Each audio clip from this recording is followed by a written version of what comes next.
These are no ordinary concrete blocks. They're made by a company called Carbon-Built with a special recipe and baked in a special oven.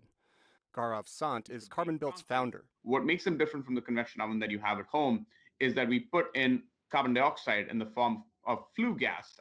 Think about the emissions from the smokestack of a power plant. That's what we put into our convection oven, and they come out at the end infused with carbon dioxide. That carbon dioxide is locked away forever inside those blocks. That's important because making concrete generates a lot of CO2. Concrete is a mix of stone and sand held together with cement. Making cement involves burning limestone at 1500 degrees Celsius. The flame creates CO2, but the hot limestone itself releases even more. Every ton of concrete generates a ton of CO2.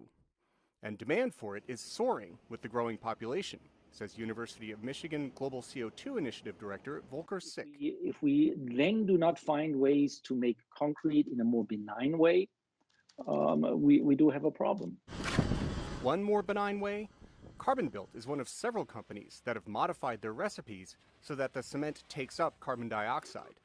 That does more than just keep the CO2 out of the atmosphere, says Carbon Cure President Jennifer Wagner. That the CO2 also acts as a strengthener of the concrete. So by adding the CO2, they can achieve the desired strength with less cement.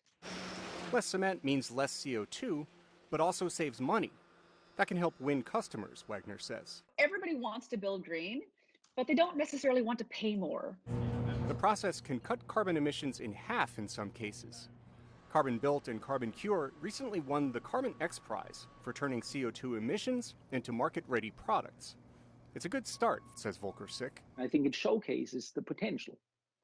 It's ready to be implemented everywhere now. We have ways to go. Right now, we have about 300 concrete plants around the world who are using the technology every day. There are about 100,000 plants out there. So we really are just scratching the surface.